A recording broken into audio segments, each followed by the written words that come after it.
This is a production of PBS Charlotte. This week on Off the Record, we knew they were coming, now we know when. The Republicans announced the dates for their 2020 Charlotte convention, and Charlotte hotels are already filling up. Everybody's watching Charlotte's 9th District race for Congress, but how close is it? New poll numbers are out. We've got them. We'll talk about them. Also, will speedier trips mean more passengers in the seats on Charlotte transit buses? Will cheaper hot dogs and drinks mean more fans in the seats at Hornets games this season? And will protests during the national anthem mean fewer fans in the seats at Panther games this season? Off the Record is next on PBS Charlotte.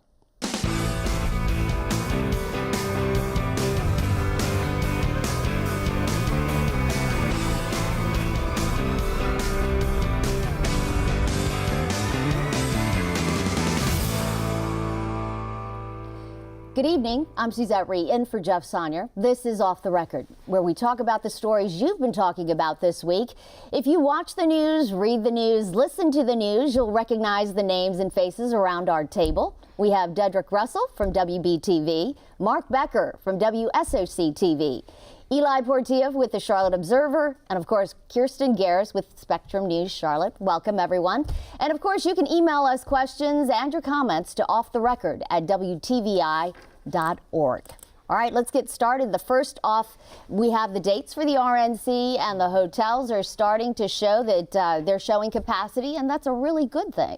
Yeah, and the hotel industry was prepared for this. I mean, part of the requirements to even apply for the RNC was to have at least 17,000 hotels ready to go and have that block ready 2 years in advance. So Charlotte has already done that, and I know when we talked to CRVA, the Charlotte Regional Visitors Authority, they said they have dipped down into Rock Hill, Belmont. I mean, they're going everywhere to make sure someone can get a hotel for the RNC in 2 years. And this is a good day for Uptown and the city. Yes, and Charlotte right now has a hotel boom, especially Uptown. The number of new rooms coming online is more than, I believe, 1,600 in the next 18 months. So without major events like this to fill those, the operators would be concerned. And we saw this in the 2012 DNC. What's going to happen next is different delegations will start getting their room blocks over the next year, and we'll start seeing who goes where and who's going from which states to which hotels. And that's part of the whole run up to the convention that's going to start. Absolutely. And not just more rooms, but I think there's been an upgrade, right? I mean, there was a California delegation back in 2012 stayed in one of the Uptown hotels, the Blake Hotel, which was, had some issues. It was not run like an Uptown, fancy hotel. And so they had issues. That, of course, has changed. Now it's the Sheraton and its sister property, the Meridian. So, yeah, newer, better, bigger. All of this really required, and the Center City Partners, when this announcement was made, said, hey, we're in a real good place because we've been able to generate this gravity uptown and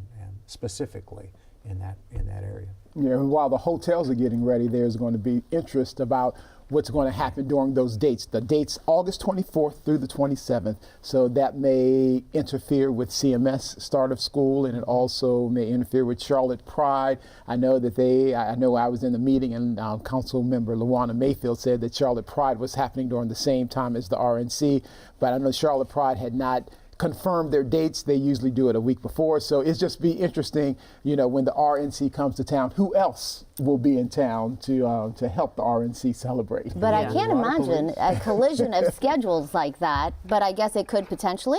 Well, yeah, but we know who'll win if it comes to push comes to shove, right? I mean, it's going to happen, and if you remember, I keep going back to last time, but it was pretty locked down. Right. Right in the heart of Uptown Charlotte. And it will probably be even more so this time. I was like to think we got the city all ready and dolled up and put on, forgive me the gender specific metaphor here, but put on the makeup and got the hair and everything was looking perfect. And then we covered it all up with these barricades, and you couldn't get there without some major stuff. So yeah, the mayor said that she wants to show off Charlotte. This is a time where Charlotte to shine, to showcase that we are a global city, that we can handle what comes our way. So that's what the mayor, the Democratic mayor, and so she says that, this is a good moment for Charlotte. So we'll see how long those good moments will last. And the Democratic mayor for Charlotte, in drawing the RNC here, has made the point that they believe Charlotte can host Trump and the RNC without endorsing him. And I think the announcement this week showed how difficult it's going to be to separate the politics from the rah-rah city booster events. There were numerous people praising the president and talking about their support for his policies. Folks like Laura Trump and Congressman Richard Hudson sharing a stage with Mayor Vi Lyles, which I thought was a very striking and somewhat weird dynamic. And meanwhile, in the audience was City Council member Braxton Winston, who told me after the announcement of the dates that even though he was there in the front row nodding along, he still believes that this is an administration with white supremacist policies, and he's preparing his community to react to this. So it's going to be a very interesting dynamic, and I think you're seeing folks really start to line up now that we have specific dates. Yeah, but it all boils down to money. You know, in the hospitality industry here in Charlotte, 1 in 9 people work in the hospitality industry. So if you have the RNC, all those people coming, that means tips, that means extra hours, that means wages, so that people can have a good living. And I know when the DNC came, they wanted to set Charlotte up on a pedestal, saying that if we can handle the DNC, then we can handle a Super Bowl. We can handle the Olympics. You know, even that was talk of the Charlotte, you know, putting an Olympic bid, you know, because we could use Gastonia, Rock Hill, and things like that. So I guess this is all preparation for bigger things to come, that leaders want big things to come to Charlotte. If we can handle the RNC, what else can we handle? Well, and Exactly. absolutely, just because it just hasn't been that long since we had the DNC. People clearly remember. We have sort of a platform by which we can repeat the process. And to your point about Braxton Winston, he has credibility with his audience, and that kind of dialogue that is being had right now, don't you think it's important? Well, it's very interesting because Robin Hayes, the chairman of the North Carolina Right. GOP, said after the announcement that he welcomes dialogue with people who disagree, but he also said very pointedly, people who are planning to make trouble should stay away, just don't come. So I think we're starting to see folks figure out how they're going to have that dialogue. So do those 1 in 9 in the hospitality industry include the police? Well, we will see Part of a the $50 lot million police. package. I mean, only Exactly. one organization has that kind of infrastructure. And a lot of, I mean, when we talked with CMPD about how they're preparing for this, they said a lot of it went to staffing. I mean, it's not, they're not buying a lot of stuff. They're just trying to house these thousands and thousands and thousands of officers who are coming in for that week. And actually, before and after you think about it, to prepare for this. But it's also worth noting that Charlotte's setting itself up for the next several years because only 11 cities have hosted both the RNC and DNC, and Charlotte's doing it in a very short amount of time. So we never know. We might have bids for something bigger like the Olympics or Super Bowl in the near future. And you can see that. You can see that just because of the timeline crunch structure, and we all remember the DNC, and now the RNC is coming. Well, let's move on to the poll numbers for the 9th District race, which was pretty amazing in that they called 17,866 people, and only 486 chose to respond. I mean, just in my simple Google math, it was 2.7%. We've all gotten those calls. Yes, right? I mean, if it's a robocall, but this looks like people were actually trying to engage people, and a lot of them, I guess, said no. Yeah, this New York Times polling effort does show some of the difficulties with modern polling, which has really seen telephone response rates just plummet across the board. And like you said, we all screen our cell phones now. But they do have new poll numbers that show Mark Harris, the former pastor and Republican, ahead. I believe the latest I saw this morning was 46-43 from the New York Close, Times. but yes, he's within ahead. the margin of error, though. And I think that illustrates that we're going to see a few more polls, but I doubt we're going to see any definitive result that really indicates which way this thing is going to go before November 6th. Yeah, it'll be a close race regardless. I mean, it became a close race in the primary when Mark Harris defeated incumbent Robert Pittenger, because that was a seat that I think people were like, oh, okay, it might be a close race with Pittenger and Harris, but I don't think anyone expected Harris to actually unseat him. So the fact that he did back in the primary, now this becomes a contest because you have Republican voters who said, we want someone new to represent us in Congress, because the primaries are partisan. You have to be Republican to vote on the Republican side of things, Democrat to vote on the Democratic side of things. So Republican voters spoke back in May. We'll see what happens in November, when I know what I thought was interesting about that poll, 11% were undecided about how they would flow. And that could be your unaffiliated voters. That could be your younger voters. And we don't know where they stand. And that could be very interesting to see how that pans out on November 6th. And also in that poll, it's like 37% considered each candidate favorable. So it just depends on who's going to show up at the polls. Exactly. Right. The fact that we're sitting here a month out and that there is any kind of close race at all in that 9th district is remarkable. I mean, I'm like the resident historian, but go back to 1984 was the last time I remember a real close race, and it was about a 300 vote separation between Democrat D.G. Martin and the Republican Alec McMillan. And it's been a solid Republican district since then. It was a solid Republican district before that. So just the fact that McCready is within 3 points in the latest numbers, or maybe slightly more or slightly less, is remarkable. And it's also surprising that with Harris, how he's having star power. He has the president coming in, and then next week he has the president's son, Donald Trump Jr. coming in. But with McCready, you don't hear any, no Hillary Clintons, or no one is coming, no big I don't Democrats. think that would be a plus. Really, But no one is coming. A popular Democrat is coming to fundraise for him, and he has all the money. He has more money than that. So it's just interesting, what's happening with the dynamics. But I have noticed, just in terms of mailings coming to the House, I mean, it is an equal measure. I'm getting slick postcards from both sides. And they're both on TV now. They're both on social media a lot, and that's going to continue. It's going to ramp up, I'm sure. All that money, that goes to TV. I hate to say it, but... And I would say one little shameless plug. We actually have a debate with Mark Harris and Dan McCready coming up on October 17th at the Mogollon Theater in Uptown Charlotte. So if you want to see them face off for yourselves, please come out. Spectrum News will be broadcasting that. So again, shameless plug. But we realize how close this race could be. And this is going to be a race to talk about. So that's why we do want to make sure voters have a chance to hear both sides. We'll raise you. We're also having a WVT. Oh, wait a minute. Hold on now. That's right. We're having a the debate. That's next Wednesday at 7 o'clock from 7 to 8 That's p.m. right. Well, ours is going to be on stage. So I try to raise you. All right, I'm going to be moving on. Let's talk about the Charlotte Transit buses and how they're really trying to realign the business model, I guess, to, how this is working and not working. What do you guys think? Well, they did the hub and spoke thing, right, from the get-go. And I mean, it made some sense when they put the transit center there. Everything comes in and goes out. A little anecdotal story. My mother-in-law, God bless her, flew in, and it was on a Sunday, and we weren't around, so she took the bus from the airport and got to the transit center and didn't realize that the bus she needed to take from there wasn't running on Sunday. And she sat there for about an hour and a half before somebody figured it out. But it's highly it's efficient on some level, but it's not convenient, if that makes sense, right? You're trying to go from the west side of town to the east side of town, or the west side to the south side. You got to go, and so it's absolutely a plus. But we also heard from people who said, things changed. They moved my cheese, and I can't find it now. So it's going to take some adjustment. In the end, I think it's a positive, and it shows, reflects the growth of the city and the need to get from here to there without going there.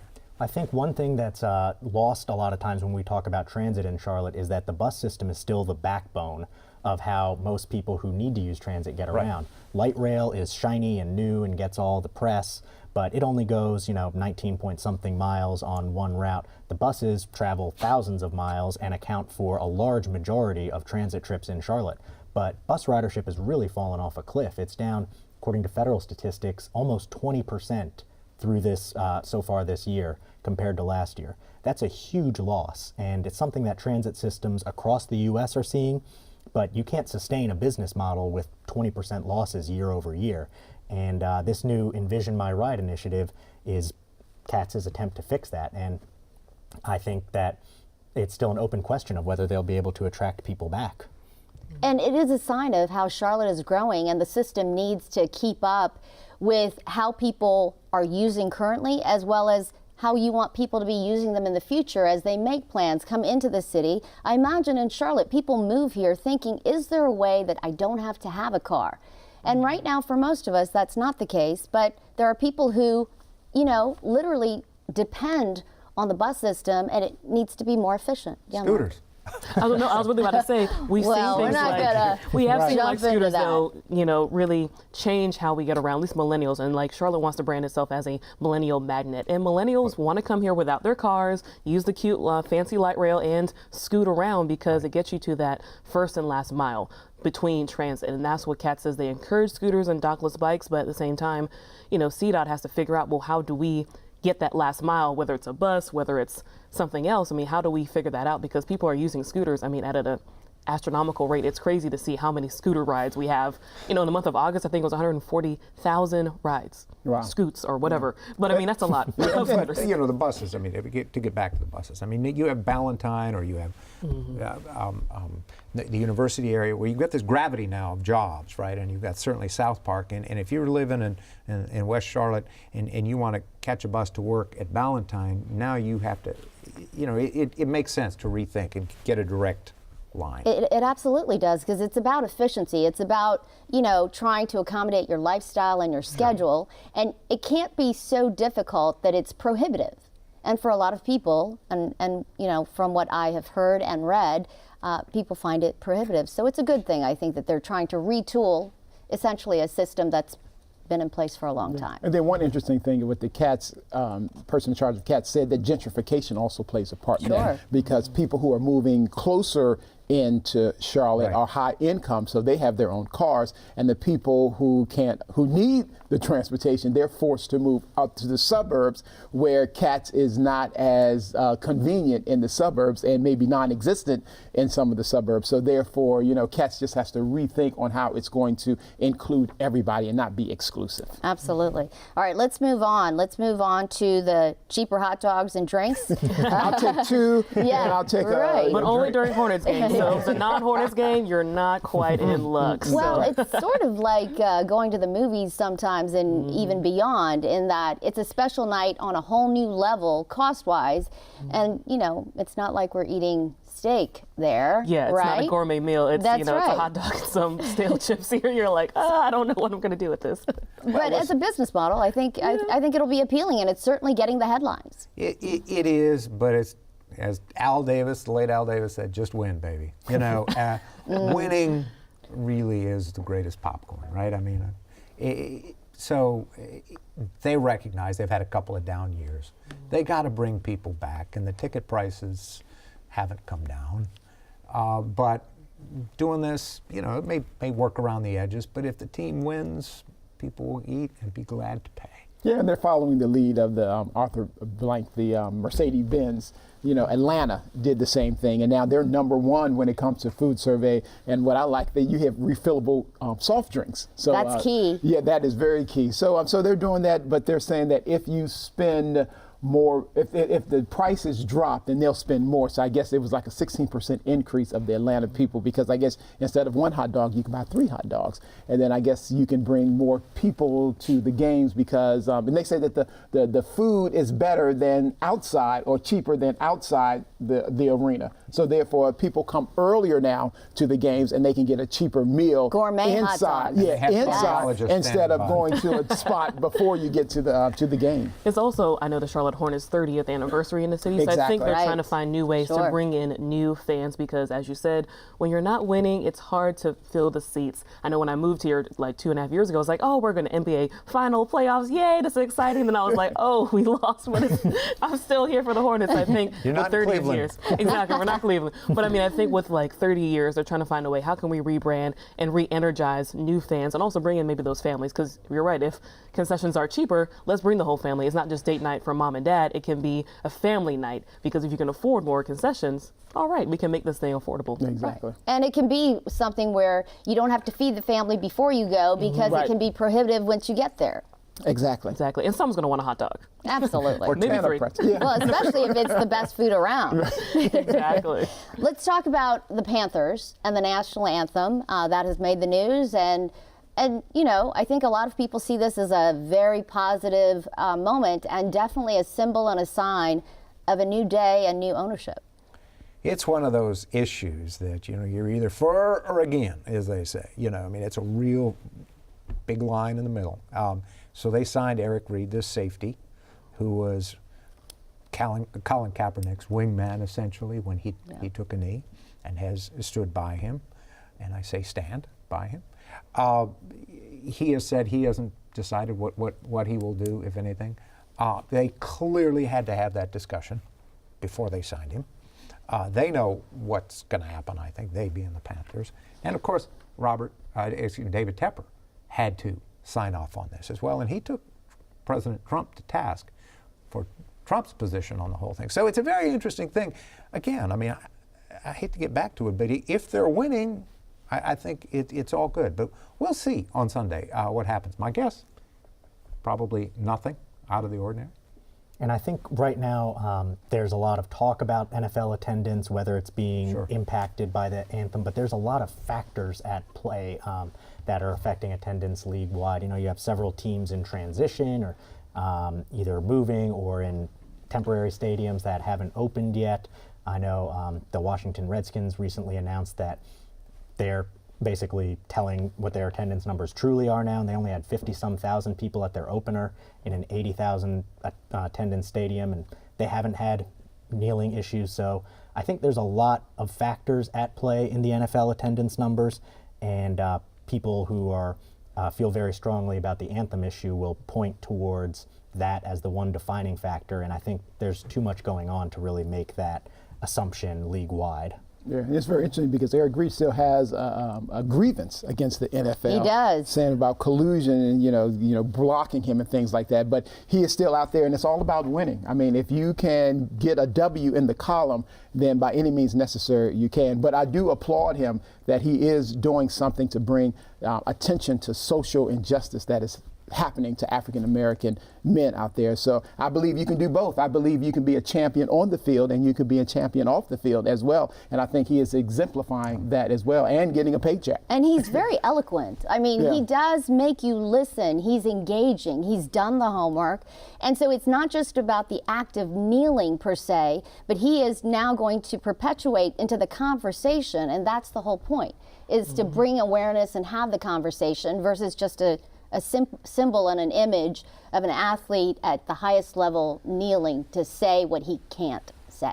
And you think you're seeing other Panthers players do the same thing. Yes. Wide receiver Torrey Smith is another one who we talked about before the show, went to the courthouse this week to kind of see how the judicial system works here in Mecklenburg County. So you're seeing more of the new players, or I guess new transfers. I'm not a football person, so I don't know. But new recruits, I'll put it that way. But they are taking the voice beyond the field and saying, okay, how can I have a platform that isn't just football. So that's very interesting. And Tepper was right there with him. Exactly. I mean, I read that they were all learning and engaging together. Yeah, and meeting directly with the district attorney. So, I mean, they're not just talking to a few people. They're talking to our top, officer here for judicial system. So I think that's very interesting. Yeah, and the quarterback Cam Newton says, I'm going to stand by, Reed. He's a good player. He's a good get. So, he's my man. So, I mean, that's team. Together, everyone achieves more. TEAM. Go ahead, Desiree.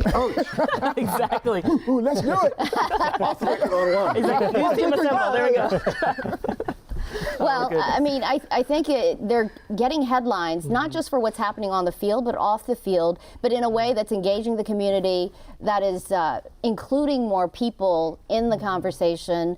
And as athletes, as professional athletes, so many of them have said, we want to use this platform to have a voice beyond the field. Yeah, exactly. And that is exactly what they're accomplishing. And essentially the Panthers, we only signed you a one-year deal, so we'll see how this goes.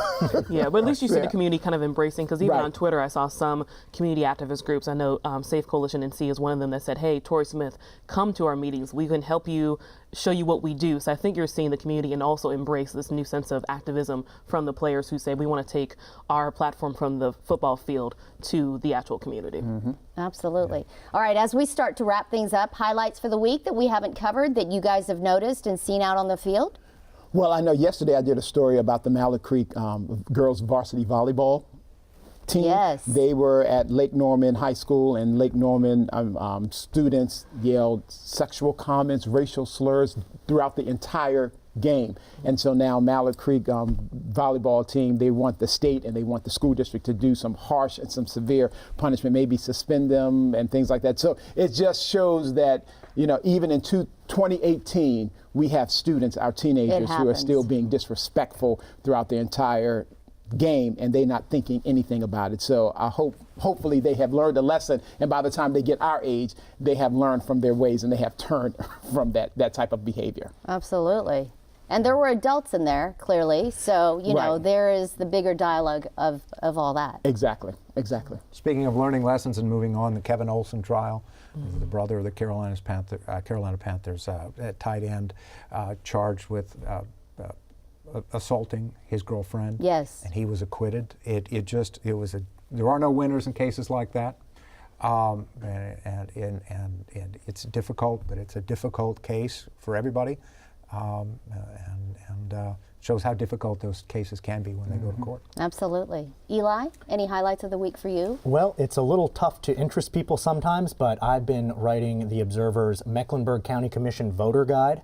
The county commission attracts less attention sometimes than the other local government bodies, and of course the state and national representatives, but these are the people who set your property taxes, the biggest share of them. These are people who are making critical decisions about areas like parks, the health department, and social services. They're on the ballot in November. I encourage people to get to know who they are, who their commissioners could be, figure out who they're going to vote for. You're going to teach all of us, Eli. Check it out. in the Yeah, Charlotte Observer. absolutely. Absolutely. How about you, Kirsten? Well, I think we'd be remiss if we didn't mention the officers who were shot in Florence, South Carolina this week. 7 officers shot. Unfortunately, one of them did pass away, Terrence Caraway, who was actually a graduate of Livingstone College, which is not far from the From Charlotte us, area. yeah. So I think we need to just not forget things like that are still happening. We're still learning the details around the shooting, but it sounds like those 7 officers were going to, they were trying to carry out a warrant. So something were. that is very routine for most officers and unfortunately ended in gunfire. So just something else I know we're all following on a somber note. I think that officer's visitation is earlier next week.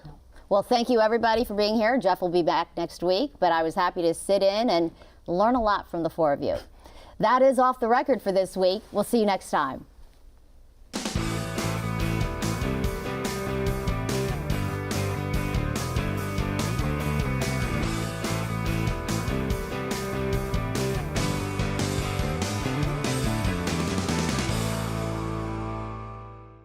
A production of PBS Charlotte.